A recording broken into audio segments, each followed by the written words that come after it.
Hey everybody, how you doing tonight? We're going to start in just a second. Hopefully everybody's doing okay. You had a great day or whatever time it is. It's always great. And today is On the Path. I've been doing On the Paths now for a while. It's been a while. You know, it's interesting because as we begin to talk about what On the Path is really about, On the Path is always and has always been about the theosophy of Druidic thought and what that actually means. So welcome everybody. Thank you very much for joining. If you're watching this on a watch party on the Facebook, that's fine. Just drop your comments if you can. You can drop them in the watch party. That's cool. But I usually delete the watch party, so you can drop significant comments in the live. If you're watching this on the tube, remember, don't forget to subscribe. Subscribe to my channel, and then more importantly, once you subscribe to the channel, we can go ahead and get those numbers up. Once we get those numbers up, then I can get out of Facebook and go out and do things in the outside and take you guys outside and whatnot. So I'm looking forward to all that. So invite. I got a great presentation for you guys tonight. Make sure you get people who are confused about Druids or don't know what they do or don't know what they are. Get everybody to watch, because I think that this presentation it just took me some time to get it together, so I really hope you guys actually learn something. Whether or not you agree with me or not, that's not the case. But what I do want is hopefully there's something that I say, even if it's one thing that you learn tonight that you did not learn before. Catherine, welcome. I had a wonderful birthday. And also remember, every year is my birthday. It's my next level of study. So on the equinox. So there it is. Thank you for joining and gather all your friends, because tonight we're talking about Druidic theosophy. As always, more importantly, what role the Druids played. And I think that this is an important question, and the reason is because we need to know that in order to know what the Druids are. My name is Druid Nioclás, Deaglán, founder of the Druid Circle, Druid Order of Blest, Stone and Wood, and Druid University, all to come in the next several years. I am now a third novitiate with the Druid Order of Blest, B-L-E-S-T, Stone and Wood, and also first degree Druid in and at the university level. So tonight we're going to be talking about this idea of what role the Druids played. And you know, we see Druids on TV, we see Druids out there, especially now it's fall. You're going to see everybody out there, and they're all going to be dressed up in their makeup and their their gothic stuff and all that, and that's cool. But one of the things is that, remember, the Druids are not some new age kind of thing. The Druids are ancient, and we need to respect that. And I think that if we start giving them theatrical licensing, we end up doing exactly what will divide us, and that is that one person's Druid will be another person's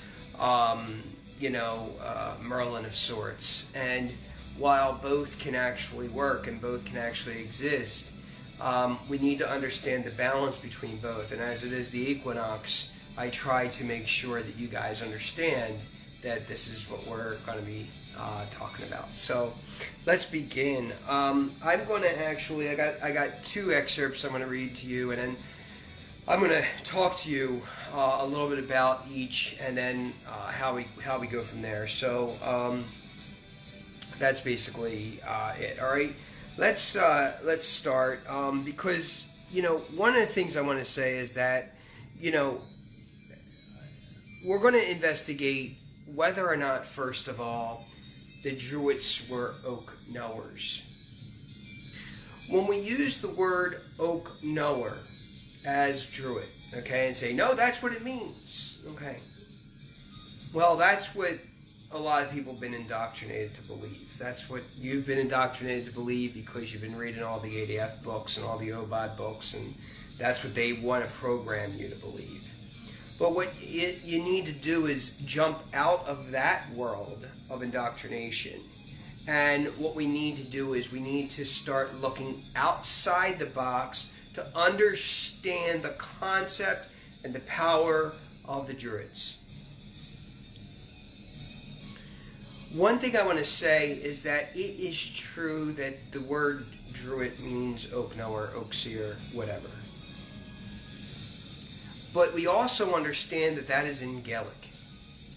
And while Gaelic, I believe, is a holy language, and one of the most holy of language, I also think that it might benefit us to move away from Gaelic and backtrack a bit into Proto-Euro, Indo-European,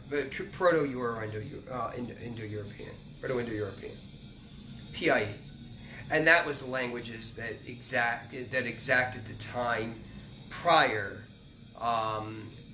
to the Druids landing in Ireland, and more importantly, focusing in on Gaul. Because if we really want to experience the Druids of Ireland, we need to think back of the Druids of Gaul. And there are reports, there are documents that, using a bit of logic, we see that the Druids were not only simply in Ireland, while they ended up there, and while their last stand might have been Caledonia. I think that it's important to realize that the Druids were stationed everywhere, so that the Druids of Italy were not the Druids of Spain. The Druids of Spain were not the Druids of England. The Druids of England were not the Druids of Ireland. The Druids of I would even say, and I know my peers might disagree, the Druids of Turkey back then, and even extended into West India. My point is, and possibly even Japan, and that's a long shot, but I still see evidence of that. But tonight I want to really focus on what was the position, what was the role, what was that which they could consider their path. And that's what I want to talk about to you guys tonight. So, let's begin. An excerpt from the Druids, Priests of the Ancient Celts, by Paul R. Lonergan in 1996. He writes, consequently, and his work is part of a very long work of investigations of religions. So this is actually just, it's a very short book, if you will. It's only 92 pages or something like that, but it's part of a longer library, a larger library. Consequently, the Gauls held it fitting that sacrifices be performed only if such an individual from the highest caste system present. Okay? And when we take that line and we investigate that line and we think about the Druids being of the highest caste system, and I know a lot of people disagree, but I'm telling you that the Druids' caste system was so secure that there was very little room to move between castes. Remember that a caste system and a class system are totally different. And that in a caste system, you are stuck to that caste. And that, interestingly enough, you know what you need to do within that caste to make it and survive within that caste. Okay? But most importantly is this idea that it was not a class system. And so a lot of people say, well, wait a second, then why are they using the word caste system and saying that, you know, artist became a witch and a witch became a druid?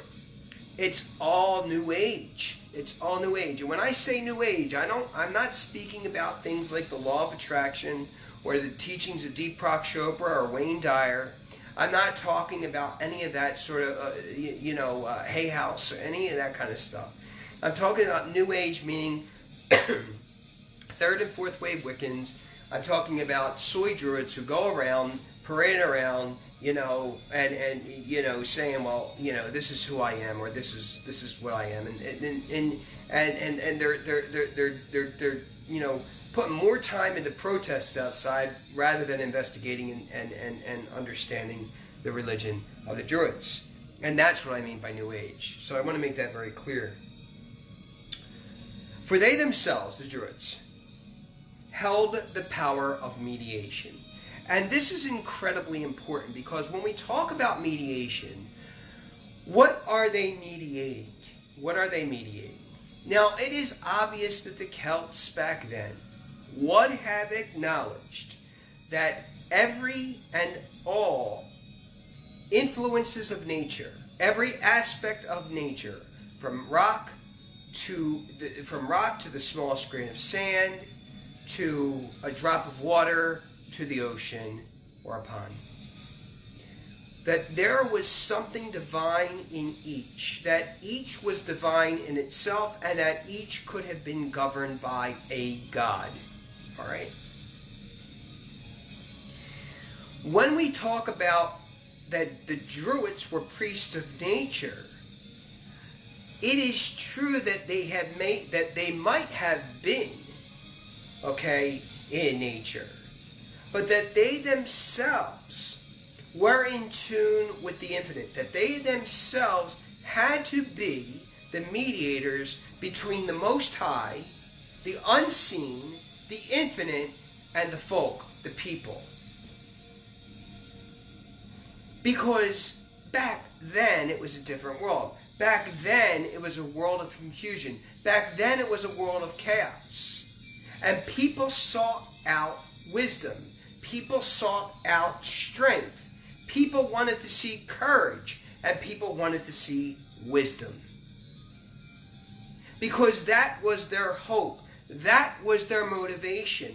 That was actually their way of moving forward.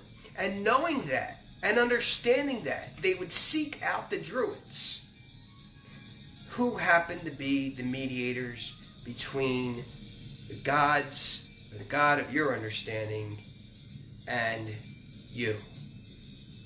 So a lot of people say today, well, wait a second, I don't understand. Why can't I just go to my room and go commune with the God or gods of my understanding? Why do I need a Druid? Well, like a priest, like a pastor, if you will.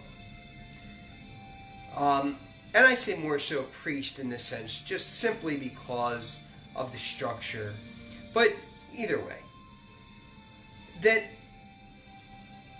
they were a little bit higher off in the academic world and understood two very important subjects very well, so that they would be able to interpret the will of God.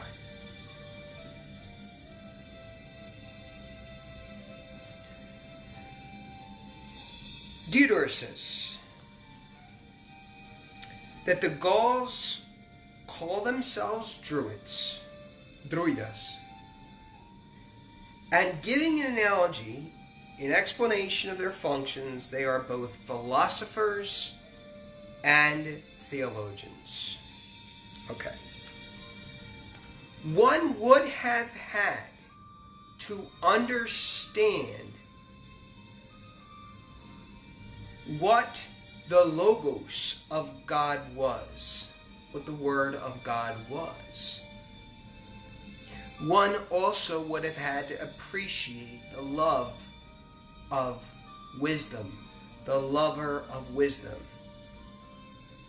And that is the lover of new thought. Not necessarily new thought as in new thought, but as in thought that you do not know previously, or have not known previously. And I think that that really is the crux of this idea of what the Druids did. They had many functions, but what we can all unite on is to know that you seek out a Druid to understand something higher when you aren't there, to be able to do it on your own. When you feel that there is nothing else there, or there is nothing else beyond you. In a sense, the Druids were hope. In a sense, the Druids were life. In a sense, the Druids were inspiration. The Druids were salt, because they had the experience they needed to have. He continues, Lonergan. The modern rendering of these terms is bound to be semantically misleading. Neither in Diodorus' time was as technical or academic as they are today.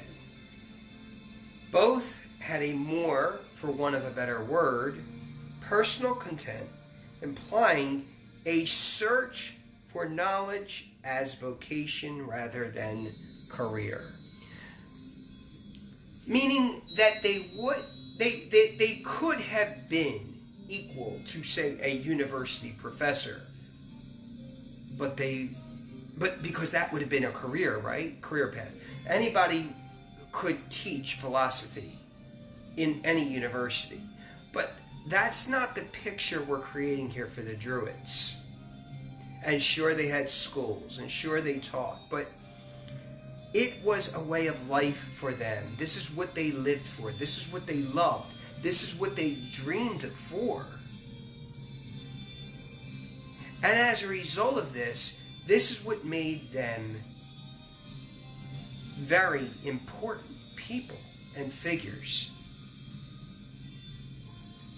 As we continue on with the reading, it goes, most important for our understanding, they are, in context of antiquity, to be taken as markedly closer in meaning to their etymologies. And what he's saying here is that he doesn't want you to think of Druidism in a way of focusing on the current context of what the Druids are. He wants you to think about them in terms of of hypothetical etymology.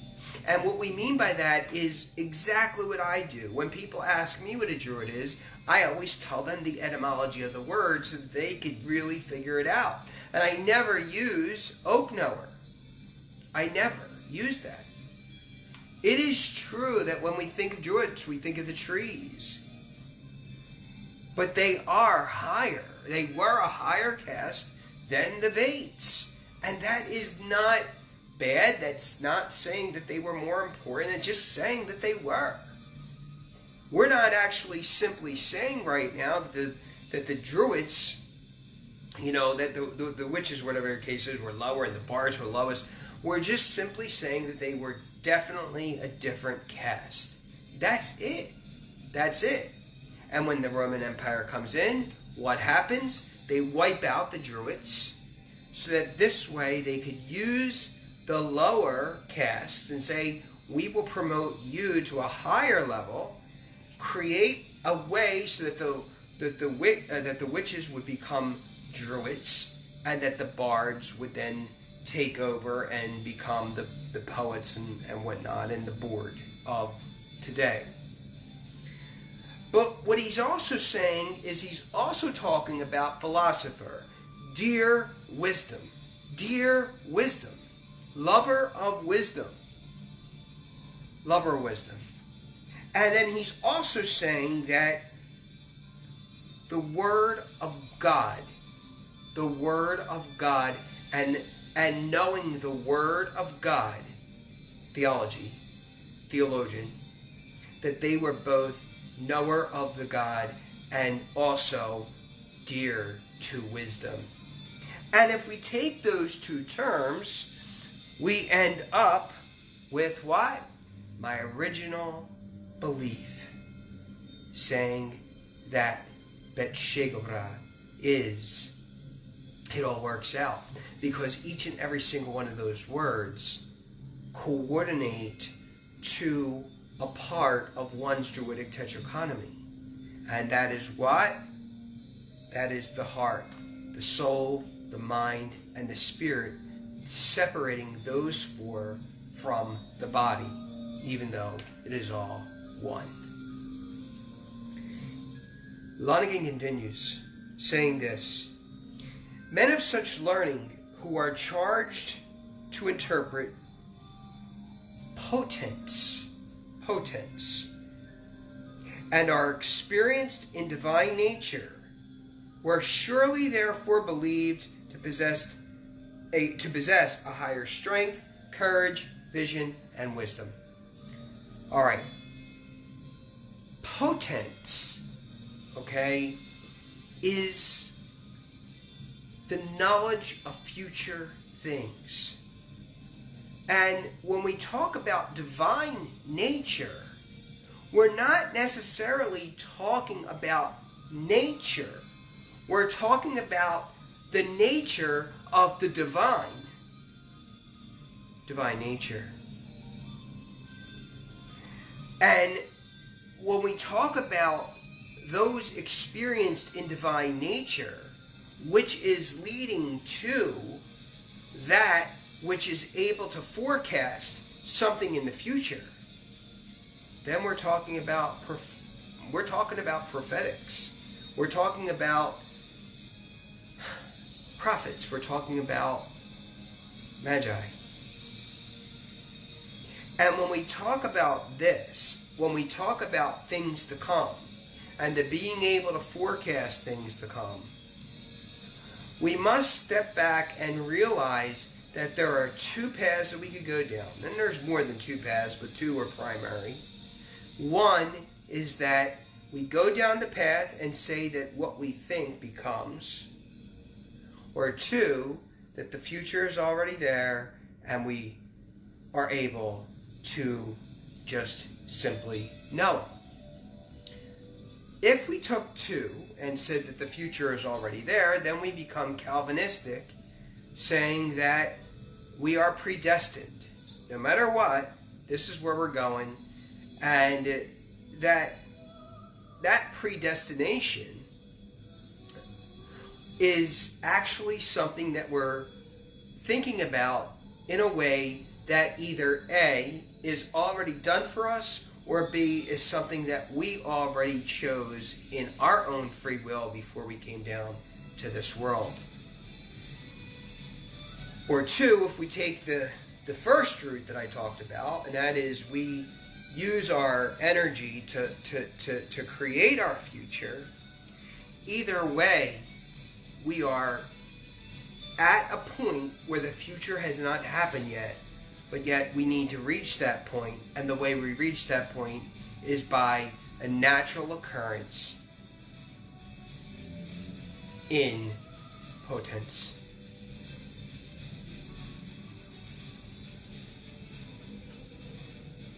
Finally, he adds, such would place them, the Druids, in the lead of their community's religious life, a leadership unequivocally identifying them as priests. Now, Chadwick, in 1966, denies this and would never give the Druids a chance to ever be priests. Chadwick would say, as well as even, I would say, Ellis, though Ellis does call them priests, Ellis honors Chadwick's work, and Ellis would then say that, Chadwick, is a scholar and has the right to come to a conclusion of which she is able to, and Nora does that. But I disagree with Chadwick because, in a sense, what is a priest? The word priest itself comes from the word cure. It is a form of cure. And when we talk about cures, we have a cure knowing how to solve a problem that would have occurred in the future. Therefore, future knowledge. And so when we start talking about Nora Chadwick, and we start talking about Ellis, and we start talking about Lonergan, then we start thinking about this idea that maybe Nora Chadwick could be wrong in never agreeing to give the title of priest to the Druids. Like me, I come from that school of thought, and I disagree with Chadwick on that note. And I would lead my hand into Lonergan and lead my hand around Ellis to say that yes, they were knowers of divine nature, and not only knowers of divine nature, but people who understood ways to get around that nature. Tonight, I talked about many things, but mostly the point that the Druids, I think, would have been, with not only just this small reading tonight, but with a lot of the studying that I'm doing day in, day out. I would say that I've come to the conclusion in the past several years that the Druids would have been those people, would have been the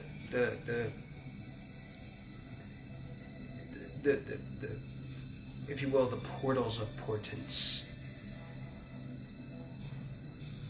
Understanding that each part of nature had a God, and that that part of nature, sorry about that, guys, and that part of nature is, if you will,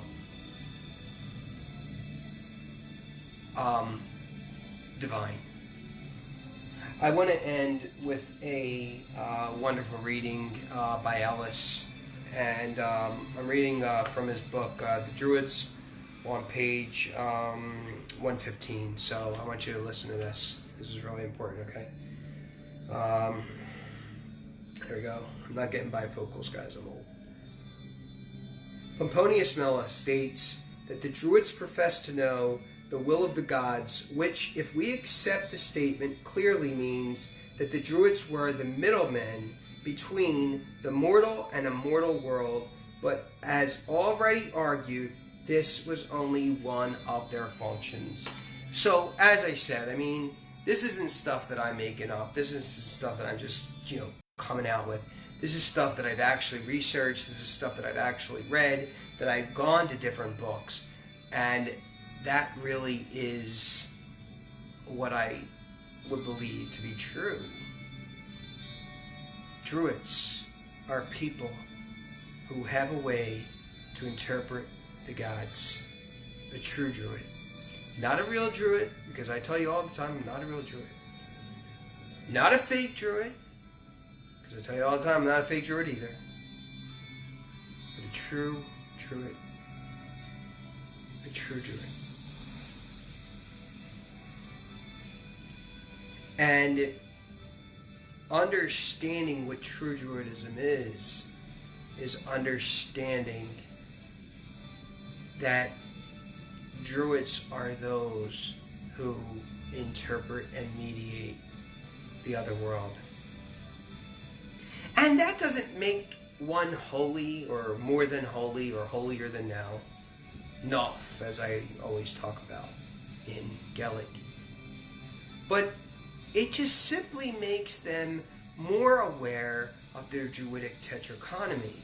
And when one doesn't understand or is confused about who they even are, I think that disqualifies them from being a Druid. That in order to attain Druidism, in order to attain absolute Druid Druidacy, if you will. That one has to be confident in who they are, understand who they are, and be very, very clear with who they are and honest with who they are. Today, so many walk around and not even know whether they will wake up to be, one identity or another identity, or let me wear this identity today, or let me wear that identity today. And these are troubling to this time. And yet it will take very strong people to continue the work of Druidism. Again, my name is Nioclás, Deaglán, founder of Druid Circle, Druid Order of Blest, Stone and Wood, Blest, and Druid University. I want to say that, if you will,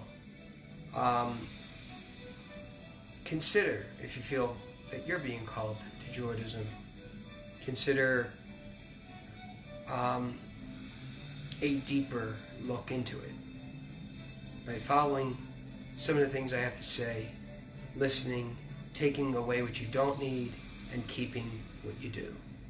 And that, folks, is tonight's talk and on the path.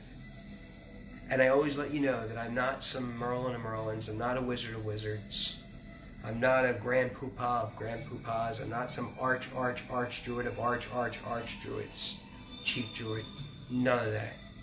If that's what you want, if that's who you seek, then I would advise you going to some of the other religious orders outside of the Druid Order of Blest, Stone and Wood and Druid University.